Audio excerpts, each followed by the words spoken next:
আসসালামু আলাইকুম।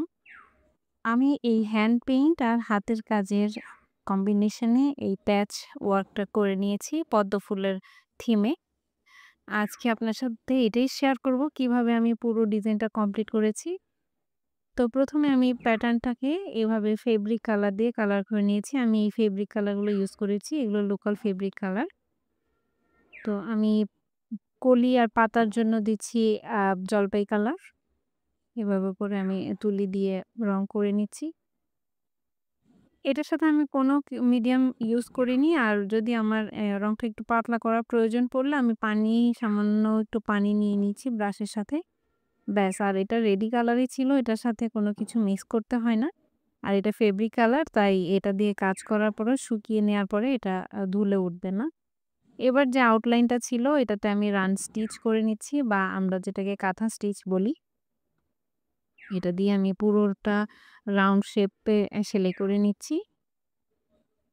এভাবে। এরপর আবার যেই শেপে সেলাই করেছিলাম, যেই রাউন্ড শেপটা কাঁথা স্টিচ দিয়ে সেলাই করেছিলাম তার মাঝামাঝি আরেকটা কাঁথা স্টিচের লাইন দিয়ে নিয়ে যাবো। এভাবে করে আম মাঝামাঝি স্টিচ তুলে নিলে একটা ডিজাইন ক্রিয়েট হবে। একটা জিগজ্যাগ টাইপের ডিজাইন ক্রিয়েট হবে। ঠিক এভাবে। এবার যে ফুলগুলো ছিল সেগুলোতে আমি ডাল ফোড় দিয়ে আউটলাইন করে নিচ্ছি। এটা পুরোটা হ্যান্ড পেইন্টে রাখলেও পারতাম। আমি হ্যান্ড পেইন্টের সাথে একটু ইউনিকনেস আনার জন্য হাতের কাজও কম্বিনেশন করে নিয়েছি।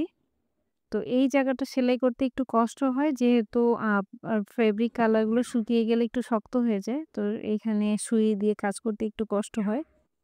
তবে এটা সেলাই করতে পারলে দেখতে কিন্তু বেশ ভালো দেখায়। তো এভাবে করে আমি প্রত্যেকটা ফুলের এবং ডালের পাশে আউটলাইন হিসেবে স্টেম স্টিচ দিয়ে দিচ্ছি। ব্যাস এভাবেই আমি পুরো ডিজাইনটা কমপ্লিট করেছি। নেক্সট পর্বে আমি দেখাবো এই জিনিসটা দিয়ে আমি কি কাজে লাগিয়েছি। ভিডিও দেখার জন্য ধন্যবাদ।